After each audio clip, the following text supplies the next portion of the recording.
any of you are golfers, you know, we will do anything to take a couple strokes off of our game.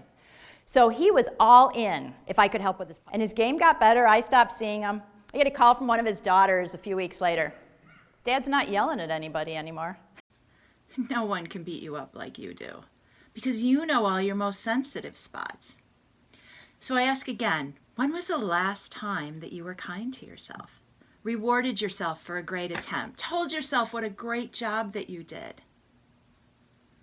When someone is always behind you, always there for you, you're more willing to try something, to give a go to something that's a little more outrageous. Box, turned to get my things, went to get out of my cart, and she was glaring at me. Her and about a dozen of her friends surrounded my cart. They call it squeaking, but I'll take it as screaming at me.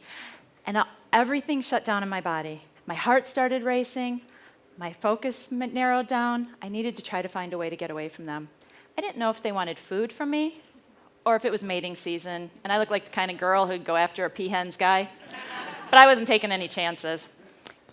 So when we're talking about any kind of stress, I'm all about the brain. When I look at somebody who has a very stressed brain, who has trauma, who has extreme pain, we see this high beta firing in their brain. It's those super fast waves that just keep going and going and going and going, and they never stop. Kind of like the worries, the ones that you can sometimes get stuck in and just keep going.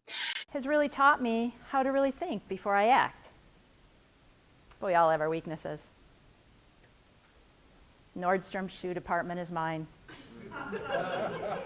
There's something about those bright lights. They just grab you when you walk through. They take you over to the cases where you can touch the shoes. You can look at how beautiful the boots are. And right next to that case, there's a person waiting for me as soon as I flinch to take my credit card.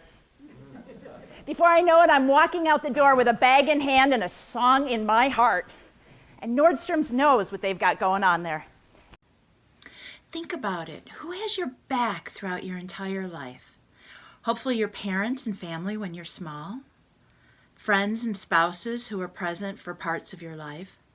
But who has your back the entire time? Who you can always depend on? Luckily, those systems that we practiced, just even that breathing, started bringing my heart rate back down. Started getting me a little bit more control.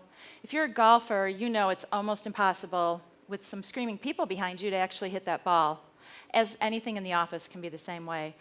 So we need to narrow those systems down, get us a little bit more. We all have the ability to create our own optimal performance. Let me review the pillars one more time, just to confirm that you have all 6 in your notes. The personal masteries of peak performance are focus, attention, concentration, resilience, the ability to not just bounce back to where you were, but with lessons learned to move forward in a very timely manner. Collaboration, the skill to work well with others. Discipline, the mastery over acting impulsively or reactively. Innovation, the courage and freedom of thought to present a new solution, a new idea. And self-compassion, to be kind to yourself. Life is going to beat you up enough.